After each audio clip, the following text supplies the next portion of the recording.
Man, dude, I'm glad you got a tan. Did you even? I got burnt. You got burnt? I got burnt. You don't look like you got burnt. You look pretty good. Not on my face because I wore a hat that covered my whole head. But then if you could see my shoulders, it's all peeling. Really? Yeah. Man, is it different down there? Closer to the closer to the equator. Yeah. We weren't out for very long because it was cool.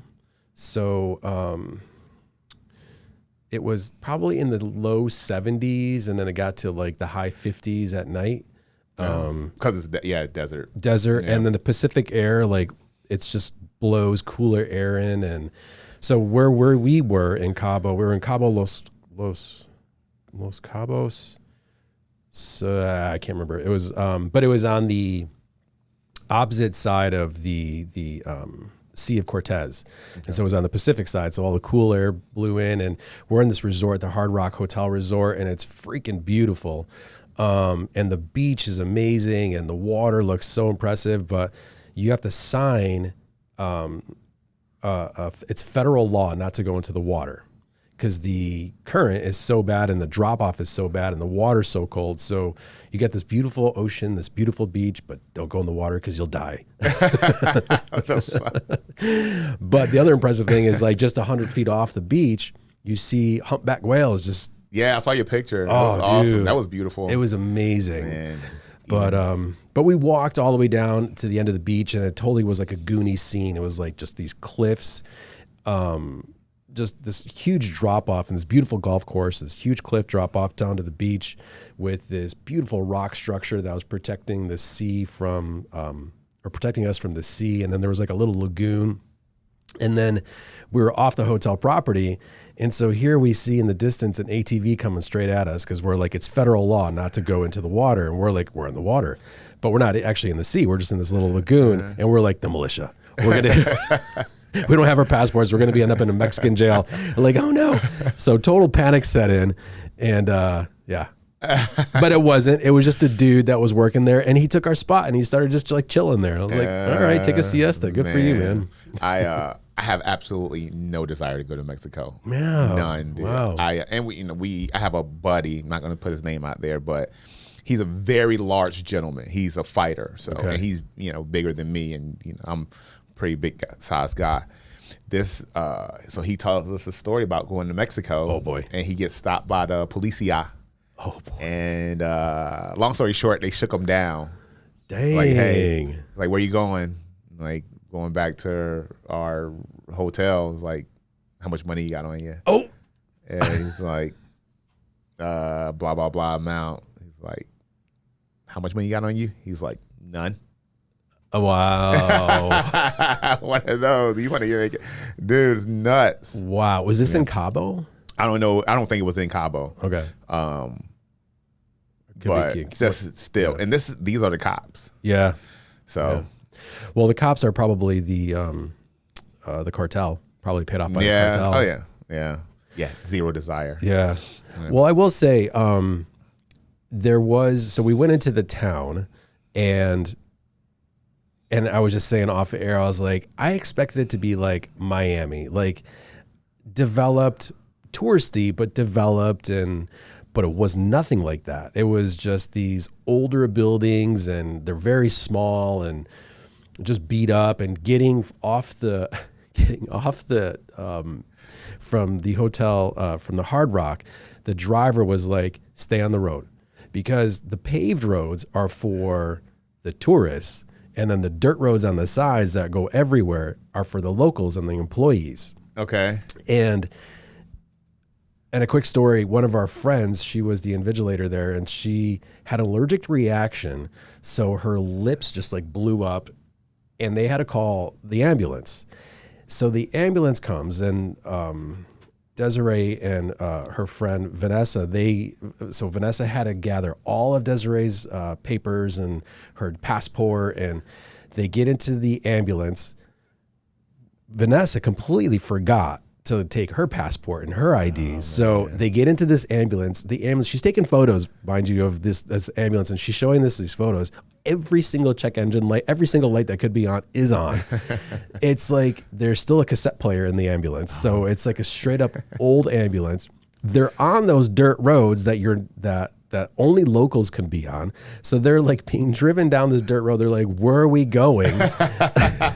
Totally panicked. Des, who has the allergic reaction, has no idea what's going on. And Vanessa's like, oh no, I don't have my ID. I could be getting kidnapped right now. I don't know what's happening. So worst case scenario, flying through her head. And then they finally get to the hospital, which is like an hour away. Desiree says she has to put her own IV in to get it started. Get out of here. No joke. This is no joke. And by this point, though, she's already kind of unconscious. And Vanessa's just like, luckily Vanessa speaks Spanish, so she kind of knew what was going on. And she's asking him, why are we on this dirt road? And he's basically saying that it's because, it's only for the high-paying clients of these resorts. But once you get into town, then you're on the streets. And driving there on the main streets when you're in town is nothing like here. There are people, there's 2 lanes, but they make 4 of them. And when you're at the traffic light, people go off the curb to the right, and they're cutting all the way around and doing U-turns. It is totally, it's different, man. Wild West, is Wild West. So they get to the hospital, and luckily she was like, the hospital is the cleanest hospital she's ever been in. And she's like, it was amazing. They were great. So yeah, holy cow, right? That's like the biggest fear I would have is like, you're in a foreign country and you get sick or you got to go to the hospital. You're like, damn it. Yeah, man. And like I said, if you leave the property, the hotel people are like, if you leave the property and you get stopped, you don't get your passport, you will go to jail. Man. Crazy. Yeah. Zero desire. Man. That's scary.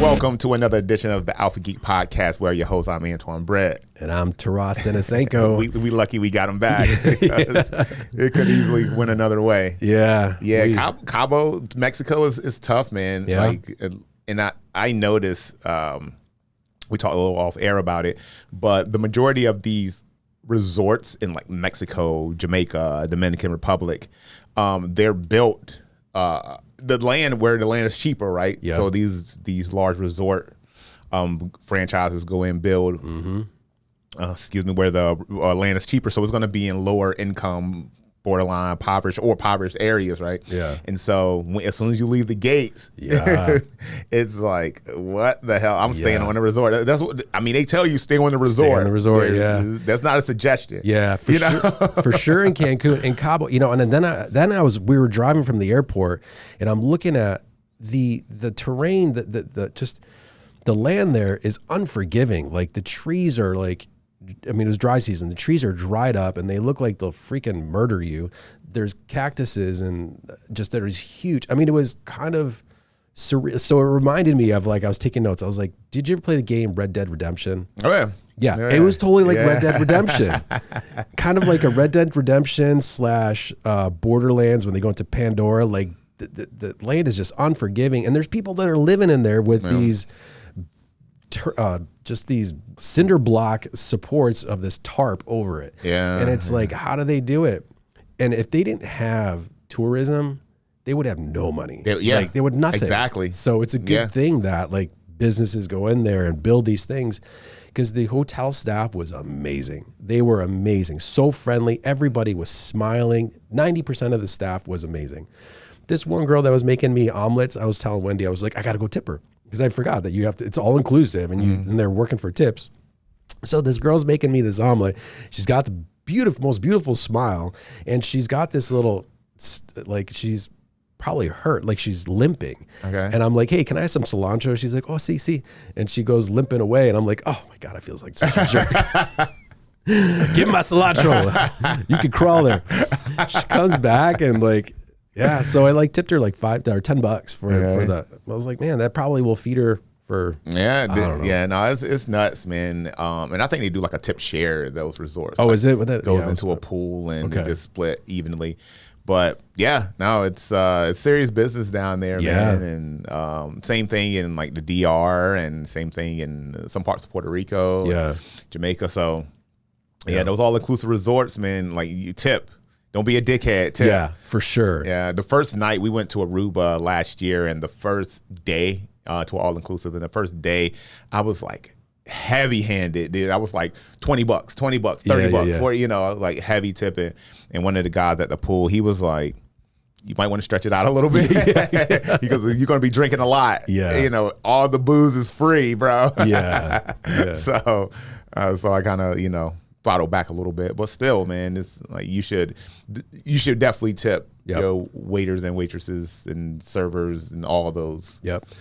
And their customer service is outstanding, so they deserve those tips. It's not like they're not earning them. Like, they provide an excellent service with a friendly smile, and they are all there to really help. And obviously it's financially motivated, but also at the same time, I think they just genuinely like what they're doing. Well, I don't know if they genuinely like what they're doing, but they look like it. They got a job. Man, they don't like looking at your face. Fucking what? Look at this face. Or anybody's face. They don't want to be up in your shit. Yeah.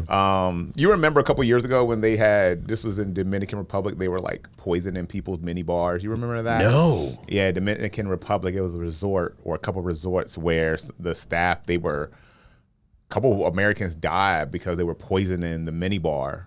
Like something in some of the drinks in the mini bar. It was a big thing, and they were like, "Don't drink out of the mini bar if you go here." So, man, yeah, wild, man. And so we took your suggestion, and we watched Caddo Lake. Oh yeah, it was awesome, right? Really cool. It was what I didn't expect a lot when I read like the description of it. It was on HBO Max, by the way. But when I started to watch it and saw how like all these people who like don't know each other, virtually don't know each other, actually were all connected and related through some span of this timeline, right? So man, it was really good. I enjoyed it. We enjoyed it. It was like, wow. We kind of lit each other after the movie. It's like, man, that was because you have when you watch a streaming movie. You don't know what you're gonna get. It could be great or it could be like some B movie bullshit, right? But this one was good. Yeah, good suggestion. What did you think of the ending? When he was jumped off the bridge and spoiler alert. He jumps off the bridge.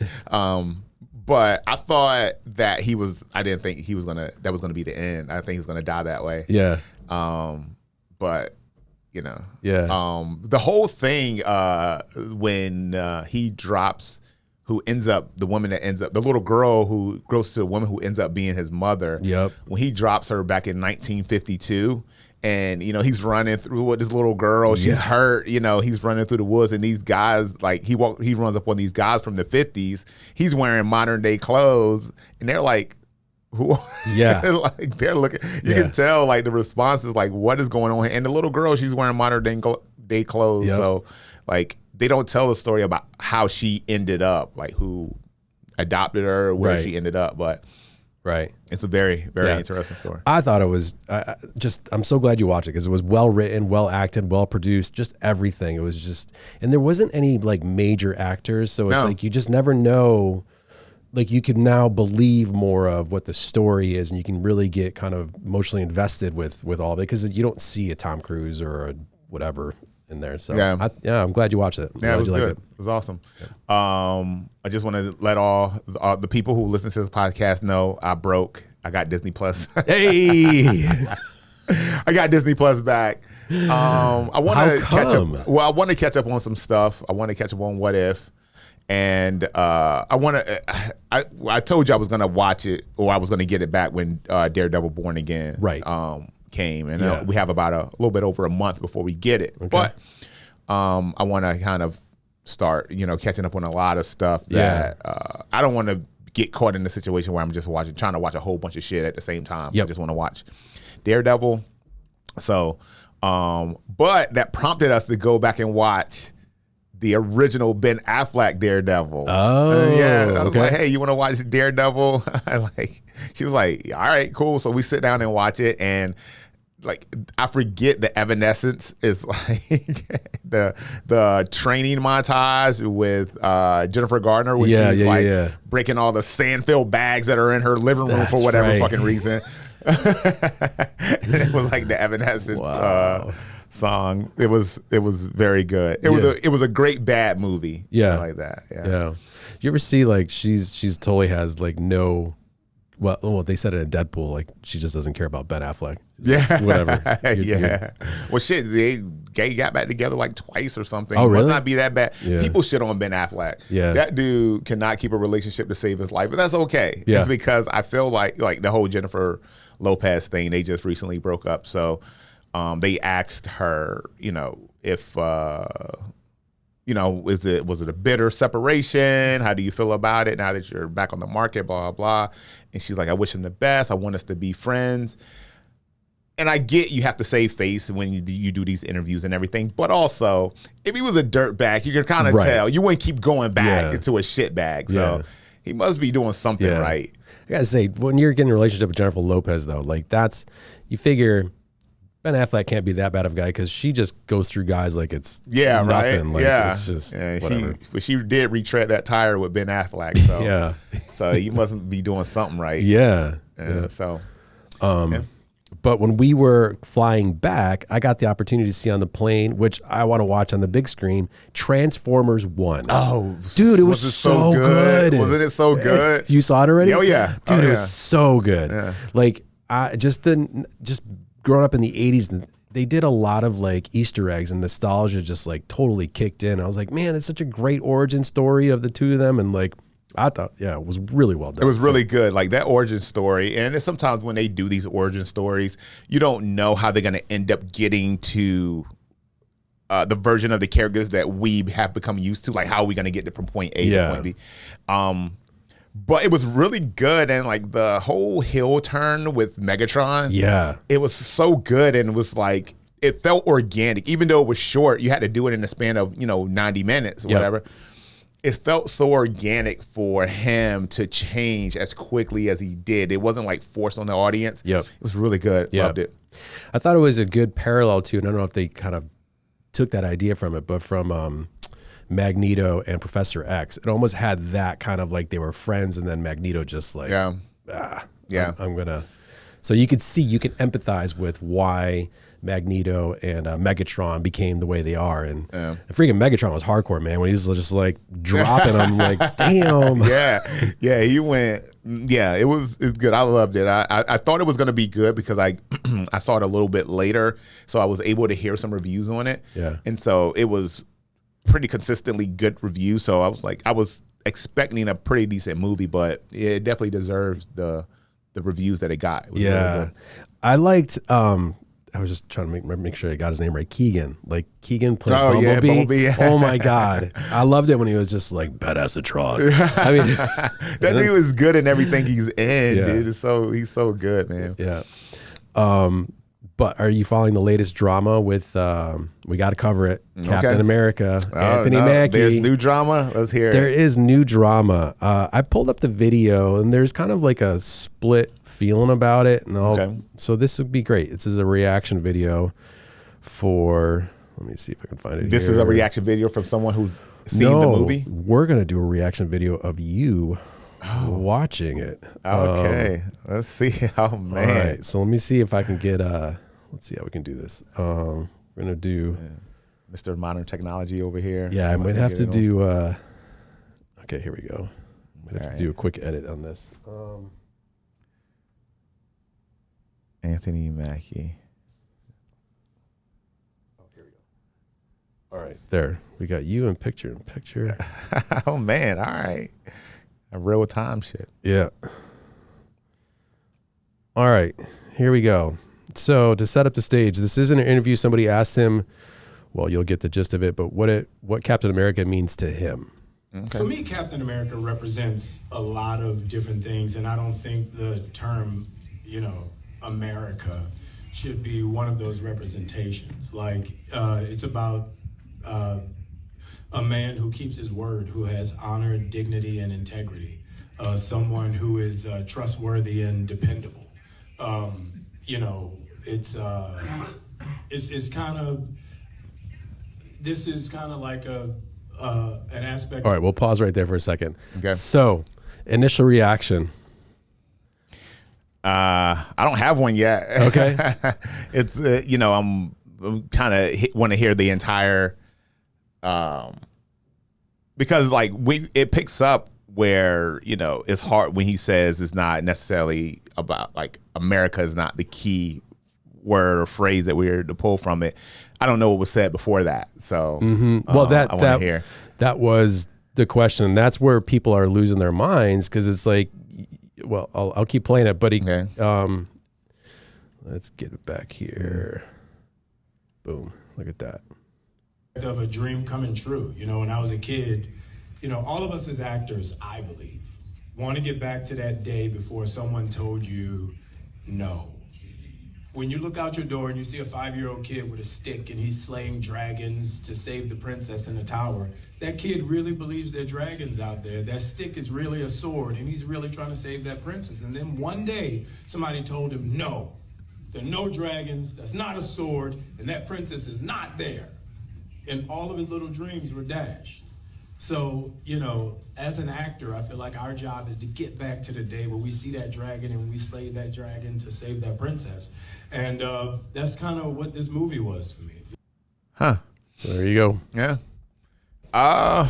Man. Thank you very much, Mr. Chairman. Mr. Whoa, what the heck? That's not me. I don't know. I don't see the beef with it.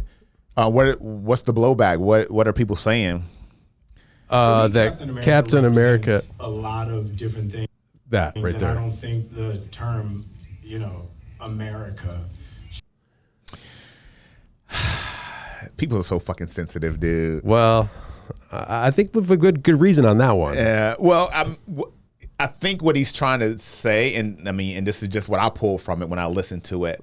I think that what he's trying to say is that for him, what the project meant to him is that he had an opportunity to do something that brought him back to like why he started acting in the first place, right? Sure. And like we understand that Captain America is, as a character, and in this context and in this IP, means a lot of different things. Right. It's almost like Superman. Why, you know, like Superman, what's his motto? Truth, justice, and the American way, right? Well, modern day Superman doesn't say that anymore. It's like truth, justice, and the protecting the world, something like that. They changed it for a lot of, and I think, and it's the sentiment of what Superman as a person means, right? In comparison to him being, okay, we know who Superman is, right? It doesn't have to be totally exclusive to America for it to be good. Right. So I think that's kind of where he's coming from. That's what I pulled from it. Yeah. So, yeah. Marvel just released that clip and they edited out that part where he says, to me, it's not about America. So I think that's the thing, is that Marvel packaged that interview, cut that part out, released it, and people are losing their minds. They're like, why did you do that? Why did you edit that out? So, you know, to his, and I totally agree with you. I think what he meant, I think he's going to probably be like, watch it back, and which he's already made a comment about it. And he's already kind of rescinded that comment. Yeah. But to say that, like, being Captain America is not about shouldn't be about America. I was like, whoa. Yeah. That's kind of hard. But I will say this, all the stuff you said after that, I feel like that should be the American way. Yeah, that exactly. You work hard. That should represent what America is. And I wish he had said, to me, it's about ba-da-da-da-da, which I wish there was about, which I feel like that's the American way. Yeah. Because we as Americans should strive for that. I feel like that is a great thing to try to do. So yeah, those two things I feel like aren't mutually exclusive, right? And so if like being a hard worker, being a good person, being generally kind to people, that's not something that's exclusive to Americans, right? Right. Or black people or white people or Puerto Rico, Hispanic, whatever it may be. Right. So I feel like that's more what I pulled from it. Yeah. But I can see how maybe somebody could, like, if you focus on just that small portion of the blurb, then I can see why you would get up in arms about it. Yeah. But, I also think in context that interview was in Italy, So was it? Yeah. I mean, don't forget, America's not the only market for Marvel. So I think that's a huge point, though. That's a huge point. That's a huge point. Sure. That interview was not done in America, right? And so, how far do you go in not trying to alienate other markets, right? So, yeah, I mean, but also. Speaking of other markets, I think Marvel released a poster bearing Anthony Mackie's character in Captain America. And so it's like knowing their market. And they've been known to do that. Like that in China, they're going to put whatever characters in the background or try to hide it. And I'm just like, yeah. So I don't know. It's big business, dude. It's like, big business. Yeah. It's like you want to, at the end of the day, it's about numbers. Yeah. Right. So, I'm excited about Captain America. I think as it gets closer, and it might be, because it's getting closer, I'm a little bit more biased, but I'm getting really excited about the movie. Right now it's on track to do opening weekend somewhere between $700 and $800 million. Yeah. Which would be a great opening weekend for that movie. It's going to be right along the lines of Captain America Winter Soldier.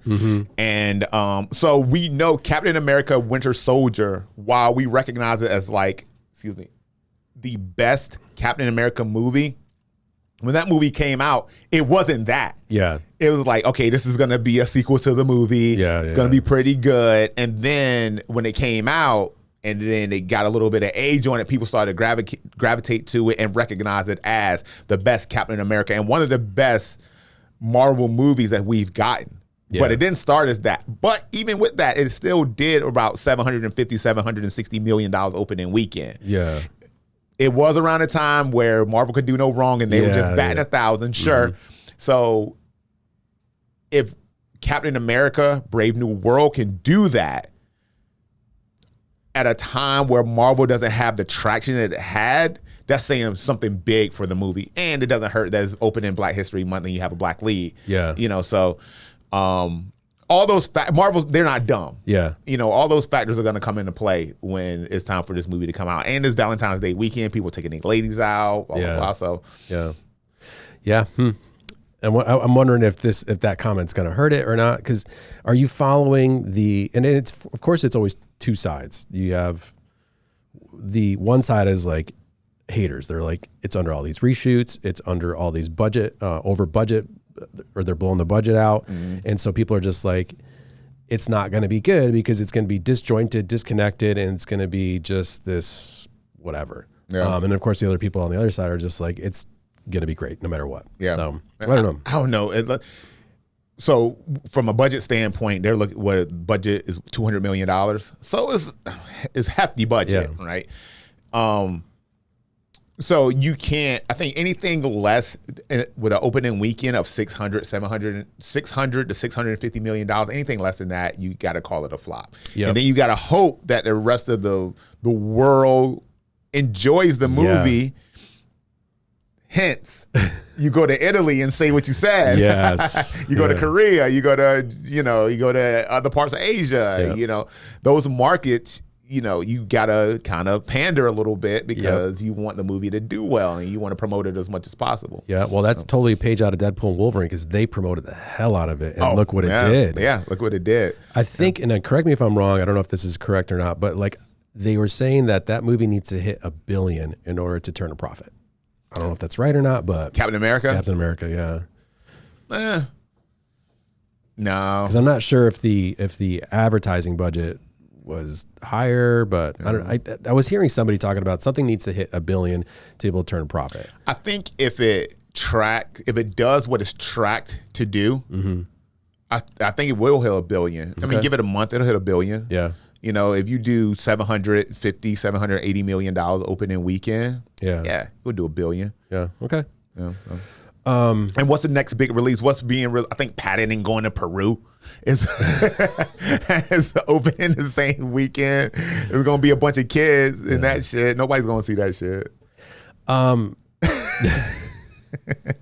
Paddington. I didn't even know that was even a thing still. I'm sorry. I'm not shitting on Paddington Bear, but kind of to that point, like, is it the Golden Globes? Some award show is coming up, and the director of Dune 2 got 0 nominations. Oh, yeah. And did you see that? Mm-hmm. Some crazy, I don't even know whatever that other movie that did where they're just singing and like do you know what that was? It was that Demi Moore movie? I don't know. She's in it. Well, I think with Dune came out at the beginning of 2024. Mm-hmm. So, as a movie ages, people kind of forget about it. It's not what it should be, right? But people do forget about the movie, and I don't think there's any debate how good Dune 2 was. Yeah. So the fact that it did kind of got a little snubbed at, Circling back around to Disney Plus, I got to ask you, did you watch Skeleton Crew? No. I'm still not going to watch that shit. I think I might go back and watch it at some point when I have absolutely nothing else to watch. All right. Because remember we talked about it, that's one of the original reasons why I got rid of Disney Plus. Yeah. First of all was the price, but second, I was so fed up with what Star Wars as a franchise had to offer. Okay. And I was like, man, I'll just take my ball and go home. Get it out of here. I'm still an advocate for it. If you haven't watched Skeleton Crew yet and you've gotten, you got to get it. You got to watch it. We got to support that because I think that's the first project that brought back in a different way. And I feel like that's what the Acolyte should have kind of done because people are still supporting the Acolyte and be like, oh, it's still great. I'm like, no, it's not. But Jude Law, man, he just did a great job and those kids did a great job in it. So, and I hope people get back on that. Yeah, I can't do it. Yeah. The actor that played Ken from Barbie, Ryan Gosling. Oh yeah, he's cast for Star Wars. Yeah, he's cast. Is there any idea who? Is it so?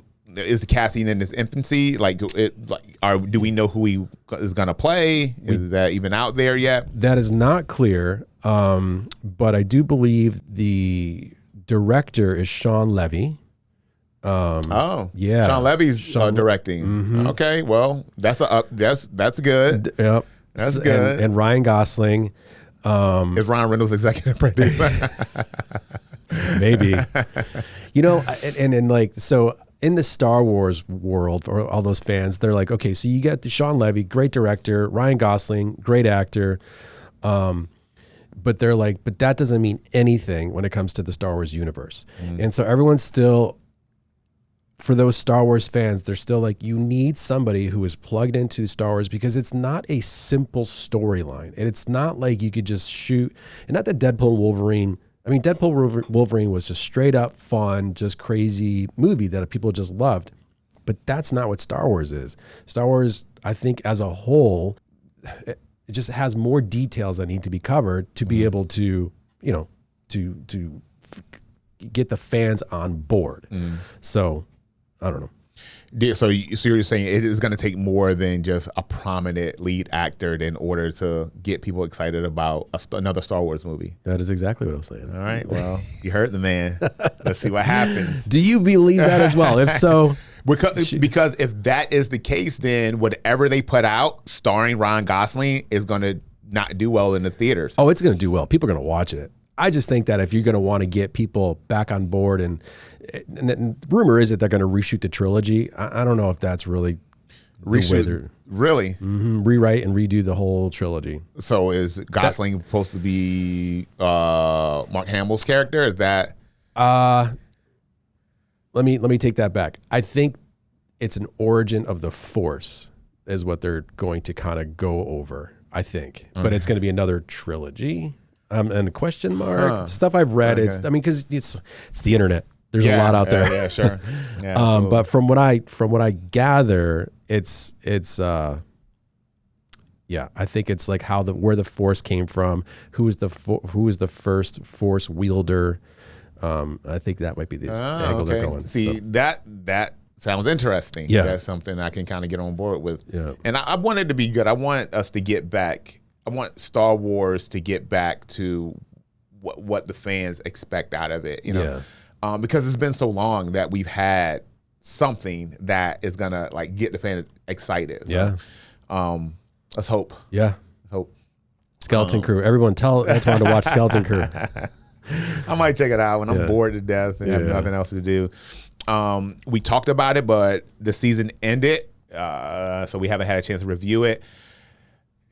Castlevania Nocturne. I know you're not in the anime. It's not your thing. But we had the season finale. I was able to watch the finale.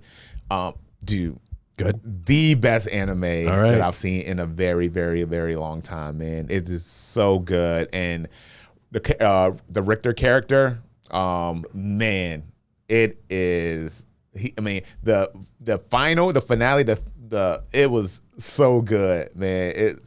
And I don't want to spoil it for people because it's still out there. A lot of people haven't seen it, but the final battle with Alucard and Richter versus the female vampire, I forgot that character's name. Insane. Wow. The artwork, the fight choreography artwork. Voice acting was phenomenal. Everything was good, dude. I watched it twice because it was that good, man. Wow. This dude, this power up was just ridiculous. Okay. Yeah, and this character, Richter Belmont, is like the last descendant of this Belmont family who, through centuries, just fought vampires. Well, the Belmonts ended up having a pact or making friends with Alucard, who is the son of Dracula. And so, of course, being a vampire, you live forever, or very, very, very long time. So he was able to kind of build on this pact with this younger version, this last descendant of the Belmont family. Yeah. And man, the last final battle is some shit that I haven't seen since old school anime Ronin Warrior shit. It's really good, man. It's really good. Did you ever watch what was it? Cowboy BeBop? Oh yeah, for sure. You did? Okay. Yeah. I want to get on that. Was that good? Cowboy BeBop is great. Okay. Really good. I think Netflix kind of fucked up when they tried to do a live action. Oh, they tried to do a live action a couple years ago and it wasn't that I don't great. think it's even available on Netflix anymore. Really? None of it. Cowboy Bebop's not the live action, the anime version, and the reason I ask because you just I just said about voice actors and the voice actors in anime are so important. And watching Star Wars Rebels, the character Zeb was played by I was just looking up his name again. Steve Bloom is a voice actor, and he was one of the voice actors in Cowboy Bebop. Really? And Cowboy Bebop got really great views, and the voice actors in there are really really supposedly good. So I'm curious to see. I dug it. A lot of people when they saw, because Cowboy Bebop got blasted, critics blasted it, the live action. Oh, okay. So when they decided to do the live action One Piece, people thought, well, it's gonna be more of the same. Yeah. Shit. And One Piece ended up being pretty good. Yeah, One Piece is great. Yeah. So hopefully, and they have a bunch. They have more. They have a live action Naruto coming. They have a live action Dragon Ball coming. So hopefully they keep keep the momentum. Give us some good stuff. There's I think the Witcher animated series is coming out again. A movie. The show is coming out for sure, and I think they do have a Witcher spinoff that follows another Witcher animated show that was really good. So I mean, it ain't broke, don't fix it. Right. Keep pumping them out. People are watching. People are loving it. So are you talking about animated or the live action? It's animated. Animated. Yeah. Because I think what I was reading is they're casting the original Witcher voice actor from the video game to do this animated series, which people are really excited about. And I watched a video of the comparison of Henry Cavill's Witcher voice and the video game's voice. And dude, Henry Cavill, he did good. He did. Yeah. He did justice. So I wonder if why it was so well received is because of that. He really did his research, and he's a gamer, so he really tapped into the nuance, all the different that he does, and I was like, oh, that's cool. So nice. You think Liam Hemsworth? You think he's gonna do all right? I don't know, but his brother Chris did great with Optimus. So I don't know. I was like, maybe because Chris Hemsworth voice playing Optimus, I could hear that it was his voice. but I didn't really see Chris. Yeah, you forgot that it was Chris. Yeah, which I thought was great. It's a telltale sign of a good voice acting job. Yeah, but that doesn't mean. I mean, we're talking about live action. So, is Liam going to do a good job? I don't know, because is he going to be able to do the voice of The Witcher? And if that's, I don't know. I don't know what it is about the like. I don't buy him as a tough guy. No, it's hard. Yeah. I mean, I'm not saying he looks like a baby back bitch or anything like that. Right. But, I guess kind of that's what I'm saying. He just doesn't do it for me as a tough dude, like a action guy. Yeah. Is it because of his size, or is it? I think he's kind of tall. Like when you compare him to Chris, for example. Right. He's taller, kind of lankier, kind of like, I feel like he's like the frail version of Chris Hemsworth. Am I the only person that sees that? I don't know. Man. I don't know. Not to shit on the guy. I'm being nicer in 2025. But. Yeah. Remember last week's episode or 2 weeks ago? But yeah, I don't get the tough guy thing. Maybe he would be a good spy, kind of that more sophisticated James Bond kind of, you don't have, you're a spy. You don't have to necessarily be tough. You right. just gotta be smart. Yeah. And kind of capable, Yeah. Not a pansy. Yeah. I just don't get it from him, man. I saw pictures of him with the whole, the Witcher, the hair and everything. See if you can pull that up. Yeah, I'm going to pull that up. Because the dude is just not, I don't know. I saw the picture and, when you have a high expectation of something, it's like almost like a kid, and you go to the house when you're trick-or-treating, you go to the house that always give you the great candy bars, right? And you get so excited, like house number 617 is going to give us great candy, huge candy bars. You go there, they give you a Tootsie Roll. You're like, shit. But you can't complain because, you got something. Yeah. Wait, is that okay? I think this is a side-by-side of Chris and Henry Cavill, or Liam Hemsworth and Henry Cavill. Yeah. All right, here we go. Man, let's see this. All right. Ah, man, come on! I'm getting a little Legolas from Lord of the Rings action. Totally. Here. Totally Legolas. Oh man, that is so why did you do that? Why'd you do it side by side? That is so fucking disappointing. Oh my God, man. Look at that, dude. Yeah. Oh man, it's even worse now. Yeah. I think because it's his picture, Liam Hemsworth's picture, is heavily filtered. Oh yeah. In comparison, that looks a little bit more like Cavill's picture looks like it was a picture pulled right from set. Yeah. This look like some glamour shots. Dude, that is such an accurate statement. He looks like Legolas. Yeah.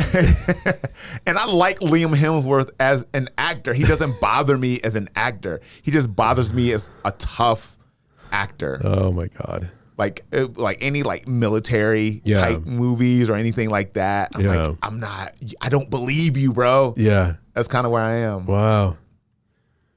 Yeah, I'm with you on that, because the more I look at it, I'm like, like what's the big Richardson, the Reacher? Oh, Reacher. Oh, yeah. I feel like if you put him in anything, he look like he gonna fuck some shit up. Yeah, I don't get the fuck some shit up vibe from Liam Hemsworth.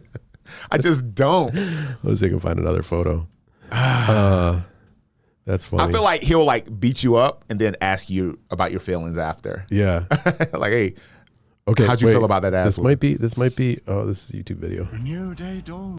No, that's somebody doing deep fake with Liam. They're doing a deep fake. Oh my God, this would be actually kind of funny. Maybe it would be kind of funny to watch this. Are they doing a deep fake? It's a deep fake. Lay down your weapon. I'd hate to ask the boys to persuade you. So I'm a prisoner. We're only here for matches. Holding you is more of a courtesy. Oh my God. Fine. Piece of advice though. Coming after mages in their own home. Look at this eyebrow. Wow. Suicide. Go to her. That's, oh my God. It'll be all right. No. She has no choice. he just looks soft and just. Didn't come this far just to abandon each other. Oh man, Come back to us. I'm even more disappointed now. I hate that you showed me that. I really do, because that is the worst thing I've ever seen. Oh my God. Oh man. You're welcome. Oh, Richard. God, don't watch it. I'm going to watch it just to have material for the show. Yeah. I might hate it. Do me a favor. Pull up the photo of Corenswet, the flying pic, the end of the last Superman Legacy trailer. Okay. It's Corenswet facing the camera and flying. Like, you've probably seen it. And dude, the internet is destroying this image because they say this is the worst image they've seen of Superman flying. Now, when you see it actually in action, yeah, and he kind of does a spin and spins around, it looks pretty cool. But then when you get close up on him, it looks like one eye is going this way, one eye is going that way. Please show these people, and we've all seen it. If you're a fan of this show, that means you're probably a fan of this content. So you've probably seen the trailer of him flying through like this whole like mountain ridge, and he does a spin, and when he comes out of it, it looks pretty bad. It looks pretty bad, but man, what do you guys think of that? People are doing like a side by side of Henry Cavill and him, and they're just like, tearing it up, man. And like everyone who kind of listens to this show, you know that I'm a fan of James Gunn. I'm a fan of his work. I love everything he pretty much does. So I'm going to give him the benefit of the doubt when it comes to what the final, and it might be, you might have to go talk about reshoots. You might have to go in and reshoot that shit, or at least edit it, do some CG editing on that bad boy, because it looks pretty bad. Yeah. Let me, that preview didn't, oh, here we go. I think it's right here. And that's not a reflection on how I think that Corenswet is going to do as Superman in the movie, because I'm excited about how well he's going to do with this movie, of him flying through that little mountain ridge there at the end. Is just this right here. Yeah. Can you pause it right there? Yeah. That was okay. Here. That looks awesome. I can't wait to see Crypto. And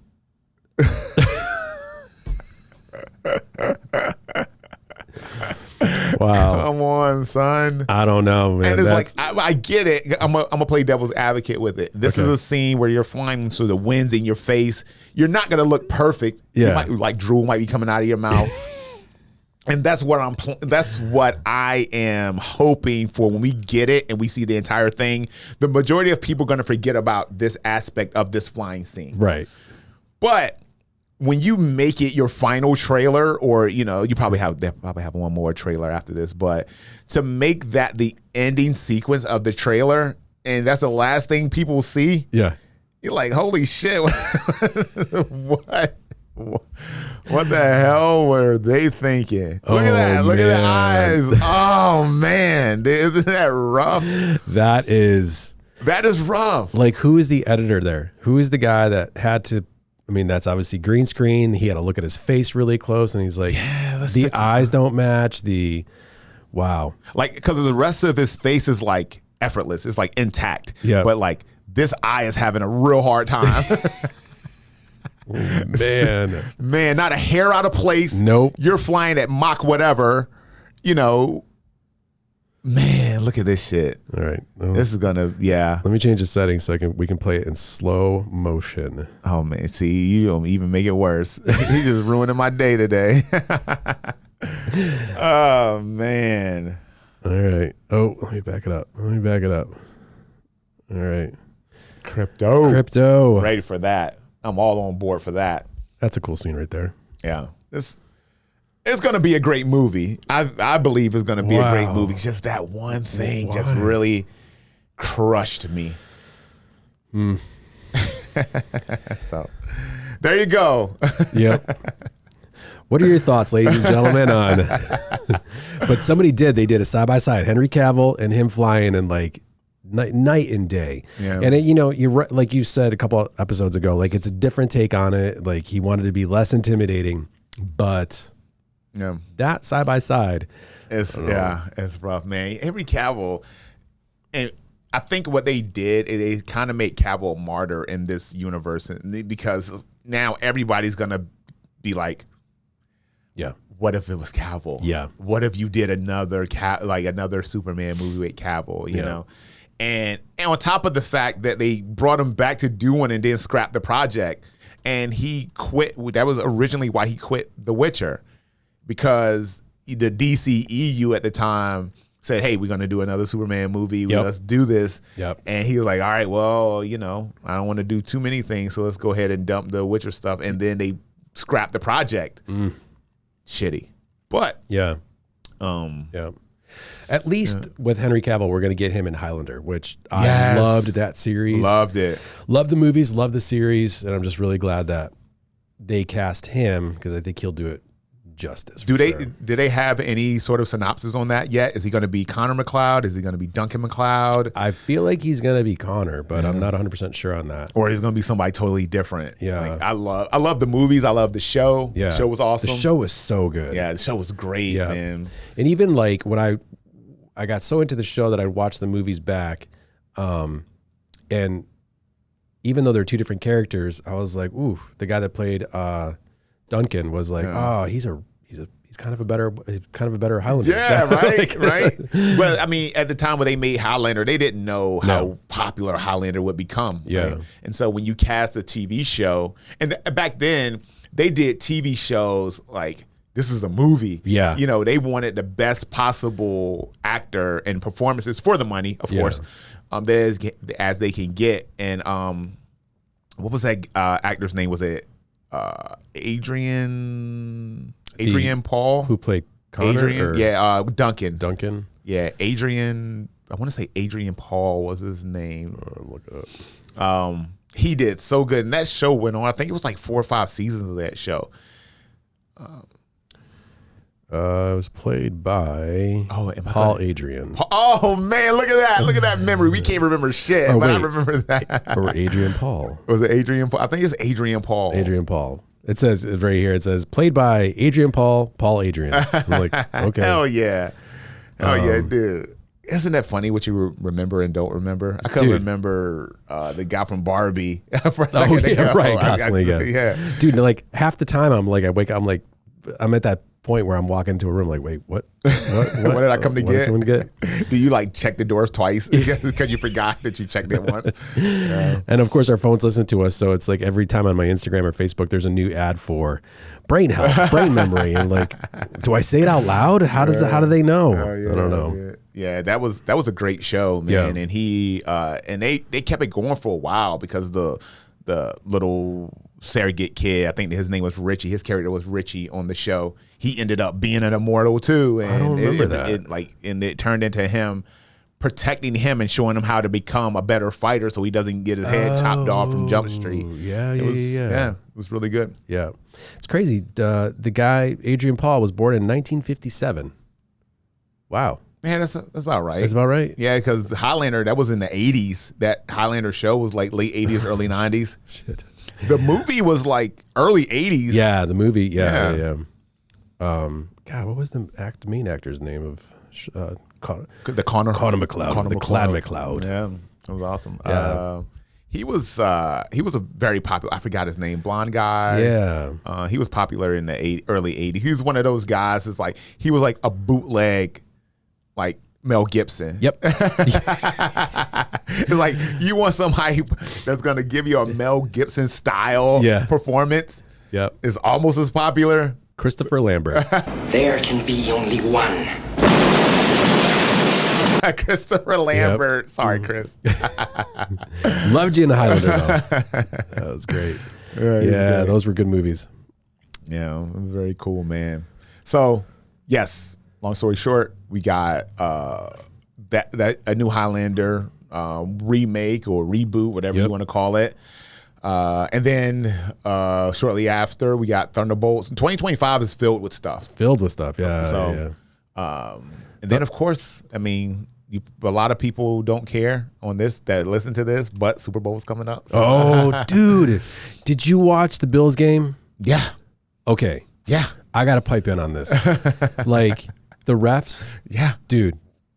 The NFL, yeah. I think there's an investigation. There is an investigation into the partial treatment towards the Kansas City Chiefs. Yep. The Kansas City Cheats is what they're calling them for now. sure, dude. Yeah. Like we were in Cabo, and there's Bills fans everywhere. I realized, and they're playing it in the big screen in the lobby, which was freaking awesome. There's a group of people, and there's people dressed in Bills gear, and I'm like, "Go Bills!" And they're like, "Go Bills!" I was like, "Dude, their success brought me back into football." And now, for the same reason that they just lost the playoffs or the championship, whereas we always get to a point and then but I mean, it's tough. Yeah, the league is tough, man. I mean, you gotta take it to the next level. And Josh Allen is a monster, He's a beast of a quarterback. He should still get MVP. I hope he does. Yeah, but. Saquon, there's a such thing as Saquon Barkley, dude. Saquon is a monster, man. I would love to see him win a Super Bowl. Yeah. He played on such a bad team for so long, and they counted. He had a couple injuries in New York, and people legitimately counted him out. Like he's been in the league too long. He's never going to be the guy he was. And not realizing, because Saquon went to Penn State, right? I think he went to Penn State. I don't know. Not realizing that we never saw the true Saquon Barkley in New York because he never had an offensive line. He never had a run-geared offense that allowed him to stretch his legs.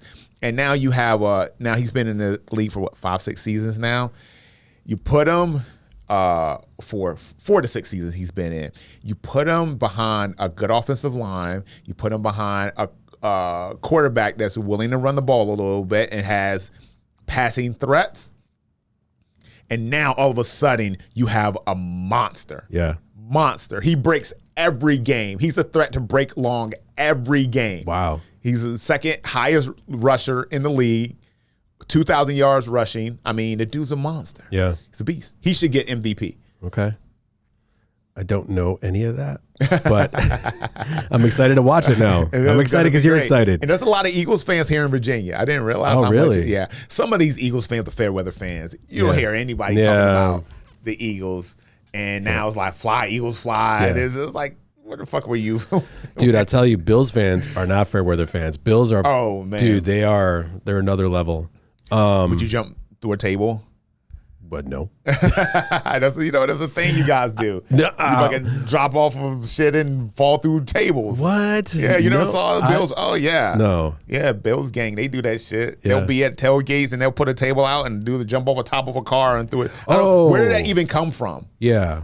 Well, it's tailgate. I mean, you're tailgate. No one else does that. Dude, in Buffalo, it gets really cold. When you're tailgating, you're doing whatever to stay warm. Jumping through tables? Yeah, maybe. Okay. Shit. Wow. But Saquon, he did go to Penn State. Yeah. So, yeah. But also on the other side of that, since in the Super Bowl era of NFL football, we've never had a three-peat. So to see the Chiefs win 3 in a row. Yeah. If they do that, then you have to put Patrick Mahomes on the Mount Rushmore of the greatest quarterbacks of all time. Yeah. Tom Brady got in a little bit of trouble criticizing the officials, didn't he, while he was announcing the game? Yeah, maybe. I guess. But it's been so egregious that, I mean, Troy Aikman has, Brady has, Troy Aikman has, and it's funny because all of these quarterbacks, Romo has, all of these quarterbacks turned commentators are the ones giving the refs the most shit. Yeah. And you would think as a quarterback, you would understand that, I don't want to sit back there and get hit. So protect the quarterback at all costs. But even they are like, wow. Yeah. I remember watching when they played the Texans, when the Chiefs played the Texans, it was one hit Well, they called roughing the passer, and Mahomes didn't even get hit. The two defenders who tried to hit him hit each other. Yeah, I think I heard about that. And they called roughing the pass. Like, what? Yeah. Personal foul? He didn't even get touched. Yeah. So, yeah, I definitely think it's like the Jordan effect. Remember, Jordan wanted the call. Jordan got the call. Yep. I think that's kind of the same thing. And this might be speculation, but I heard that the NFL is intentionally doing that because money. They know the Chiefs are going to sell more tickets, or they're going to draw more money, or so in advertising dollars. I guess that's going to be more advertising. Why? Because of Taylor Swift? Probably. Yeah, and I mean that's the difference maker. Yes, it's Kansas City. Yes, they have won 2 Super Bowls, but let's be real. Yeah. The star power has come. You got like Caitlin Clark at these games now, bringing these people to the box. Ryan Reynolds, Sean Levy, like they're coming to games. I mean, come on. Yeah. Money, you're going to make money. So I get it. But fuck Taylor Swift. I don't watch football to see Taylor Swift. I want to see that shit. Do you think I echo that sentiment. There's a bunch of people online saying that I hope that you guys read the script, because if you did, that if the Chiefs win, that Travis Kelce is going to propose to Taylor Swift. Man. In the middle of the field. Come on. God, I hope that doesn't happen. Can you imagine if that's why the refs were rigging it? Taylor Swift is like, I want him to propose to me on the field because that's my dream. I want to write a song about it. Please don't ruin the Super Bowl. And then I'm going to say no while he does it. Well, she does say no. Oh my God, dude. God. Taylor Swift did a cactus plant, but she said no to you. Come on, son. Oh God. Oh man. Crazy. Why is she so popular? I don't know. I do not know. I mean, I get it. She's a great artist. She's talented. I get it. She's talented for all the reasons that people go to see her. She's earned that. Yeah. But she's no more talented than, like, I don't know, Beyonce, Justin Timberlake, Pink, whatever, whoever it may be. Why is she the one? Pink is way more talented than her. Oh, 100%. Taylor Swift doesn't write her own music. She's a lyric writer, but she doesn't write any of her music. She doesn't write any of those hooks, those musical hooks. She doesn't do any of the arrangements. Those are all done for her. But she does play all those instruments, though. Doesn't she play like the guitar? Obviously, she plays piano. Yeah, she plays guitar, and if she plays, but there's a difference between being a player and playing in a I mean, because I wouldn't say that she's a musician. She's like, holy shit. I play guitar. Bomb. I love playing guitar, but I'm not like. It's like when somebody says, "Oh, you're a golfer." I'm like, no, I play golf. I'm not a golfer. Yeah. So there's a difference between being a hobbyist and somebody who can hold the instrument and, to be a drummer. Can you actually? I've watched somebody who was the artist that was on the kit, and she was actually a good player. I can't remember, but yeah. So any musicians out there, correct me if I'm wrong, but I don't think that she's a real player. Yeah, I would love to hear people chime in on that because you just touched the nerve with with a lot of people. People love Taylor Swift for, like, I get it. You go to her show, she has a great show. Yeah. And then you go home and you go into your own life. What is like the cultish type of like following that she has? People are willing to pay $4,000 for a ticket. Yeah. To a show that you've probably seen 5 times already. Like, what is it about Taylor Swift is what I don't get it. I get talent. I get that the popularity. I get like the whole Michael Jackson effect. Right. I get that. But she ain't Michael Jackson. She ain't Michael Jackson. I was about to say that. Like, I was like, what is it about her that like people are just so like enamored and just so. God, I wish Prince was still around and if he met Taylor Swift, I would love to see his reaction to her.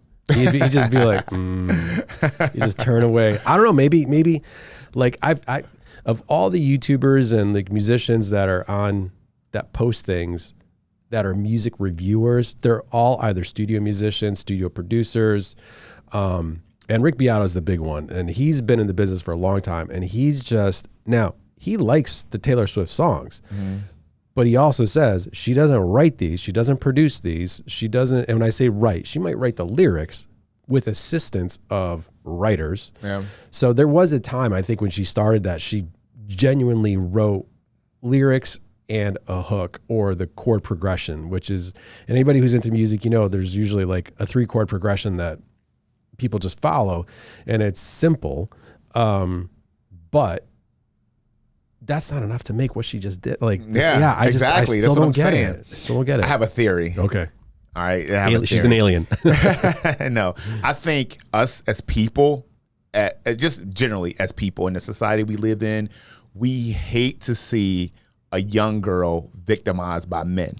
And this is why I'm getting at. So Taylor Swift does the American Idol, has the album. She's popular, right? Okay. She does Shake It Off. She's great. Yeah. Everybody loves her. Then she starts to get victimized by men. She has all these relationships that fail, right? And she's in these relationships with prominent actors. So the assumption is going to be she was the B-side. She was the one that they broke up with for whatever reason. Mm-hmm. Might not be the truth, but that's the assumption. Then the whole thing with the manager who stole her music. Oh, yeah. That all happened. Again, being victimized by men. Everybody's going to ride the Taylor Swift train because the men in her life just treat her so bad. She needs us. Mm-hmm. She needs us. Mm-hmm. We need to ride for her. You get it. Then she goes and redoes her own music. Power move. Yeah. I'm not going to let the man hold me down. Then she's on a fucking award show, the MTV Awards. She's on stage getting an award, and even then, she can't have a win because Kanye comes up on stage.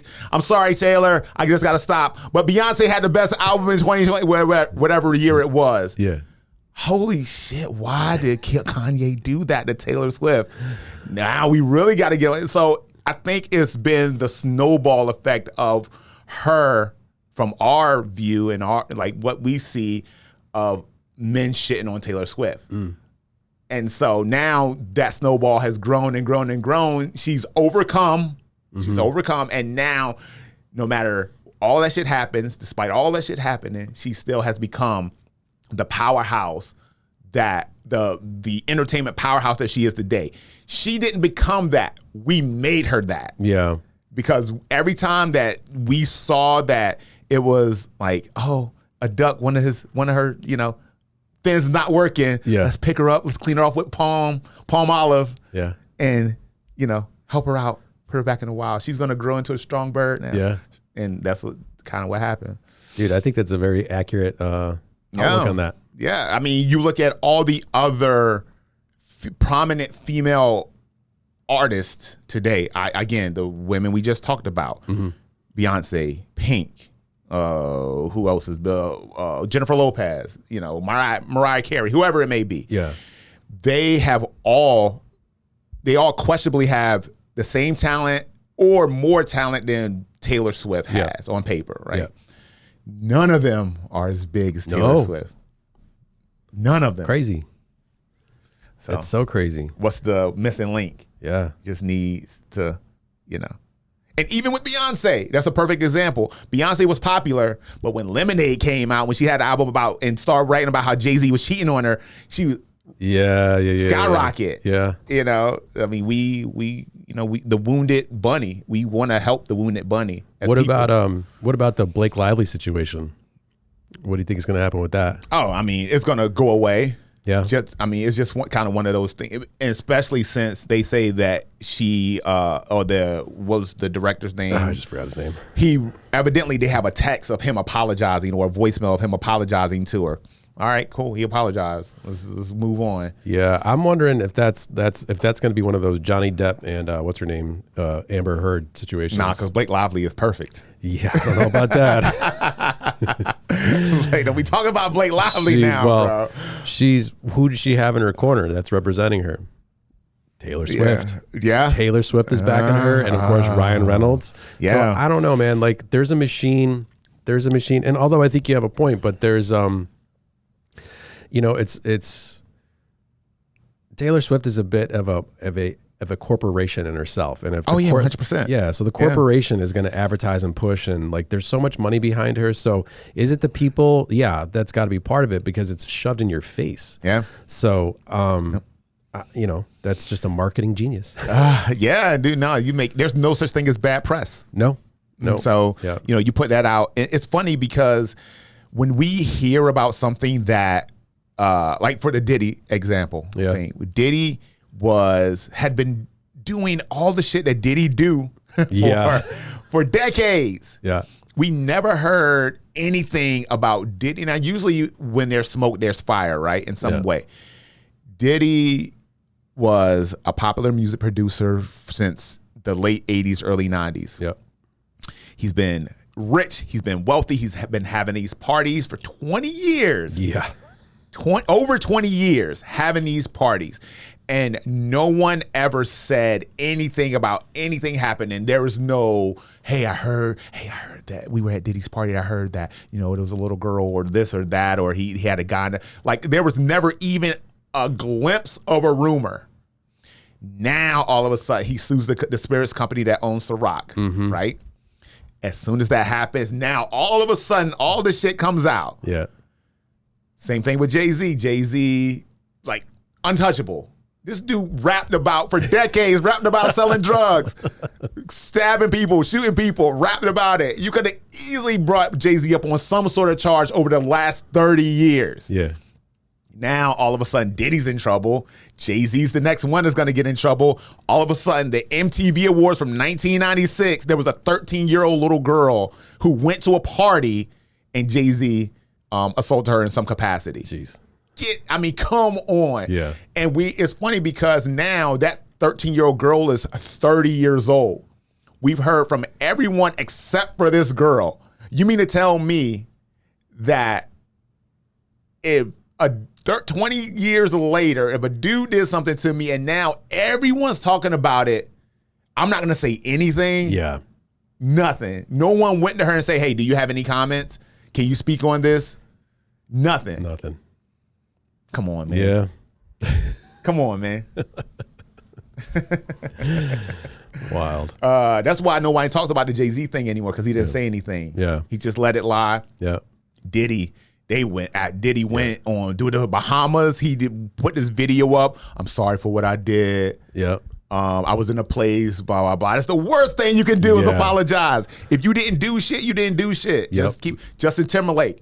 People love Justin Timberlake. Britney came out and said, he ruined my life by writing this song about me. 15 years later, you're going to apologize for a song that you wrote about somebody? Because they cheated on you and it ruined her life? Yeah. Come on, man. What are you people doing? Come on. The whole reason he wrote the song is because he caught her cheating. And no matter if he cheated or who cheated on who first, no matter what, she didn't write a song about it. She should have wrote a song about it. That she would have the Taylor Swift effect. Yeah, she should have wrote a song about it. She didn't. Wow. Oh, man. We need another hour. Oh, man. Please like and subscribe to the podcast.